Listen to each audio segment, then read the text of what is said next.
Tweets کا کاروبار۔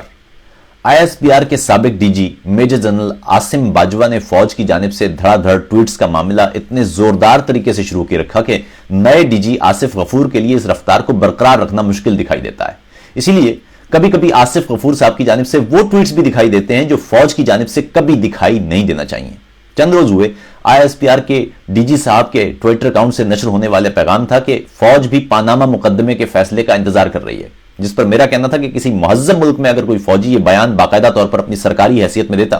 تو یقین مانیے اسے کورٹ مارشل کا سامنا کرنا پڑتا۔ ظاہر ہے فوج کا کسی بھی صورت ایسے کسی معاملے سے کیا تعلق ہو سکتا ہے؟ پاکستانی دستور کے مطابق فوج کو ملکی سرحدوں کی حفاظت کا جو کام سونپا گیا ہے اس کام کی حالت آپ کے سامنے ہے۔ ملک کا ایسا کوئی ایک بھی کونا نہیں جسے مکمل طور پر محفوظ سمجھ دیا جائے، اور دہشت گردی کا کوئی بڑا واقعہ پیش آتا ہے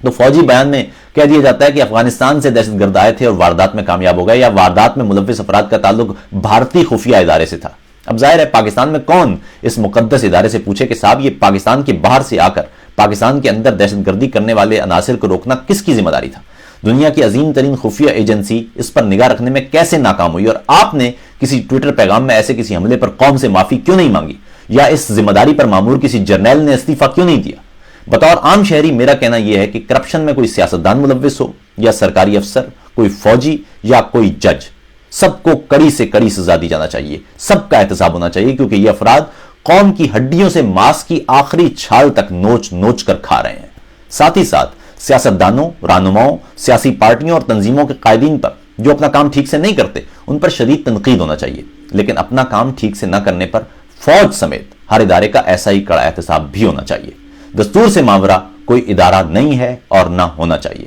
یہ گفتگو اس لیے ہو رہی ہے کہ پاناما فیصلے کے بعد JIT میں ISI کے سربراہ کو بھی تفتیش کی ذمہ داریاں سونپی جانے پر اعتزاز احسن صاحب کا بیان آیا تھا کہ کوئی شخص کسی ملزم سے رشتہ داری یا تعلق رکھتا ہو تو اسے تفتیش کی ذمہ داری کیسے سونپی جا سکتی ہے، یا وہ تفتیش کیسے شفاف ہو سکتی ہے؟ اور چونکہ ISI کے موجودہ سربراہ اور وزیر اعظم نواز شریف صاحب کی صاحبزادی مریم نواز آپس میں رشتہ دار ہیں، اس لیے یہ تفتیش شفاف نہیں ہو سکتی۔ اس کے جواب میں ISI یا فوج کے شعبہ تعلقات عامہ کی جانب سے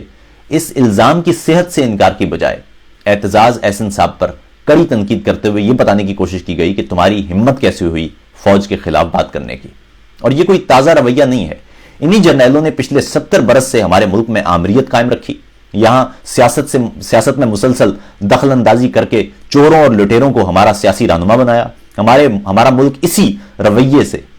دو لخت ہوا، ہمارا دستور مسلسل پائمال ہوتا رہا، ہمارے بنیادی حقوق سلب ہوتے رہے، اور ہمارے ہاں حقوق کے لیے اٹھنے والی ہر آواز کو غدار یا ایجنٹ کا لقب دیا جاتا رہا، اور آج کل ویسے کافر، مرتد یا ملحد کا لقب دے دیا جاتا ہے تاکہ مشتعل جتھے باقی کا کام خود اپنے ہاتھ میں لے لیں، مگر کسی نہ کسی کو بولنا ہوگا۔ یہ واضح انداز سے کہنا ہوگا کہ پاکستانی فوج کا احترام اور تکریم صرف اور صرف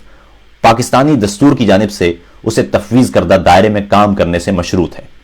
اگر فوج سیاست یا دیگر شعبوں میں ملوث ہوتی ہے اور اپنا کام ٹھیک سے نہیں کرتی تو اس پر بھی اسی شدت سے تنقید کی جانا چاہیے جیسے کرپٹ سیاستدانوں یا جاہل مولویوں یا بدعنوان افسروں پر کی جاتی ہے۔ پاکستان کی تکریم اسی میں ہے، اور پاکستان کی تکریم ان اداروں کی تکریم سے کہیں اہم اور بالا ہے۔